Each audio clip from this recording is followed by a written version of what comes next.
You have two different kinds of REITs. On one hand, you have equity REITs. These are REITs that go out and they operate and they own real estate investments and they have tenants that pay them rent. Then there are mortgage REITs which invest in loans and mortgages. These mortgage REITs make money when landowners and property owners pay interest on their debt. Both type of REITs come with their own fair share of risk. I mean, the mortgage market is going to go through their own cycles, just like how the real estate market is going to go through their own cycles. And some mortgage REITs are going to invest into more risky loans, and some equity REITs are going to invest in more risky properties. You got to know what kind of investment you want. Being a mortgage REIT or an equity REIT doesn't necessarily change much when it comes to researching a REIT. It changes more of how the company operates. Like AG&C, which I talked about earlier, was a mortgage REIT, and SPG, which I also talked about, is an equity REIT. Again, I'm just giving you these REITs as examples. I'm not telling you what to invest in, but once you understand what the different kinds of REITs are, that's when you can look at what these REITs actually invest in. Some equity REITs, so these are the REITs that own and operate their own real estate, will invest in residential real estate, so apartments and homes.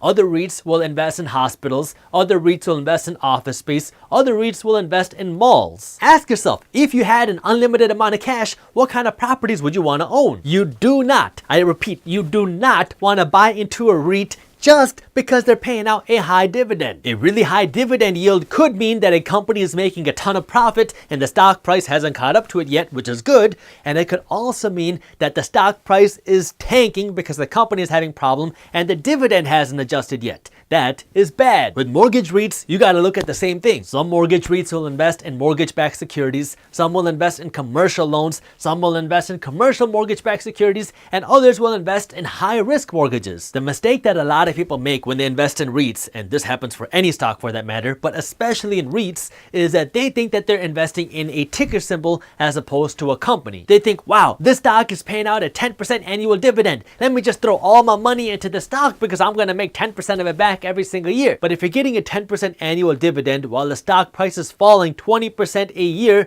you are in a losing situation. But if you know what you're doing, you have the opportunity to win twice, because now you're going to invest into a strong company, which means your dividends are going to go up because they're making good acquisitions, and the stock price is going up because the company is becoming more valuable. So now you're winning twice. Now, if you've made it this far in this video and you're thinking to yourself, man, I would really like to invest in REITs, but I don't trust myself to do the research, or I don't know how to do the research, or I just don't want to spend the time doing this research, then you may want to consider investing into a REIT ETF. An ETF is a fund that invests in a whole bunch of different stocks. So now, instead of you going out and trying to find the best REIT to invest in, you can invest in a REIT ETF, which is an ETF which invests in a whole bunch of different REITs. This would be like investing in VNQ. Again, I'm not telling you what to buy, just giving you an example. VNQ is an ETF that invests in REITs. So now, if you bought shares of VNQ, you will have exposure to 180 different REITs, because VNQ is a fund that invests in more than 180 different REITs. So REITs are a way for you to get exposure to the real estate market without having to actually manage and operate your own real estate investment properties.